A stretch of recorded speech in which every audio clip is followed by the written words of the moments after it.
So, Elliot, I guess we could just begin by saying that as many of the people who follow you know, you write the Brown Moses blog, and you've been doing invaluable work tracking particularly the flow of arms to Syria through analyzing YouTube clips posted online from Syria. I understand that now you almost had to stop blogging, or you decided to stop blogging to some extent about Syria because you were forced to take a job to pay the rent. But you're going to do something else now. Maybe you could just explain what that is. Yeah, I mean, I'm unemployed at the moment. I've only been unemployed for a short amount of time, but before the Guardian article was published that got me a lot of publicity, I had a job offer from a company looking for analysts. They were specialised in counter-terrorism. So I was ready to take that job, and they said that I'd have to give them the blog, and I was very tempted to do that, and then I mentioned on Twitter that I need to give them the blog, and then I got a massive amount of support to keep doing it, including some donations, a significant amount of money. So I've decided to go and try and do a Kickstarter, because if I can raise a certain amount of money, I know I can do the blog full time for 6 months. I'd like to also start producing videos and do some other bits that I wouldn't be able to do at the moment because I'm only doing it part time. So your goal for Quickstarter, I mean, compared to Andrew Sullivan's recently gone private here, gone independent, and asked for something on the order of at least $500,000. You're asking for £5,000. So that's really all you need?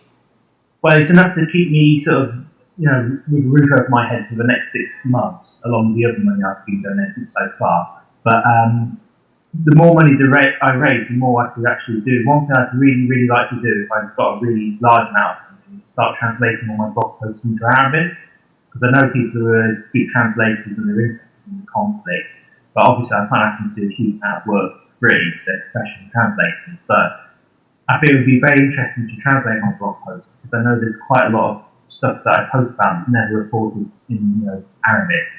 So I'm sure there'd be a lot of people in the Arab world who'd be very interested in reading sort of things I'm writing about. And so what is it essentially that makes you prefer to do this, to blog about the conflict privately, rather than take a job as an analyst and get into it that way? Well, I think at the moment I'm getting a lot of attention. I've had a lot of interest in the media on various aspects. I've got the odd a bit of interest expressed in doing consultancy type roles. I'm already doing a bit for Human Rights Watch, and it doesn't really add up to enough to do it full time. But a few more roles like that might mean I can do the blog full time as well as doing some consultancy work as well. And so, how did you start blogging about Syria, or start blogging in general? Well, I really started the blog. It was more for my own interest, because I saw there was a lot of stuff being reported on social media and things like Twitter and YouTube that was being overlooked by the media, and then eventually, it would become something that's quite important, because no one had made a record when it had originally appeared. That was sort of lost forever. So I wanted to sort of make a note of what I was seeing through social media, especially because in Libya I saw a lot of stuff that was put on Twitter and YouTube that sort of ended up getting lost, but it ended up being very relevant, like the early reports of violence in Tawaba against the local population. That was on Twitter, but no one took any notice of it at the time. So that's one reason I started the blog. Then, because of the massive amount of videos coming out of Syria, I wanted to have a good look and sort of see what I could figure out from what was on there, and it sort of just developed from there. And so, but you don't have any personal connection to the conflict or to the Middle East?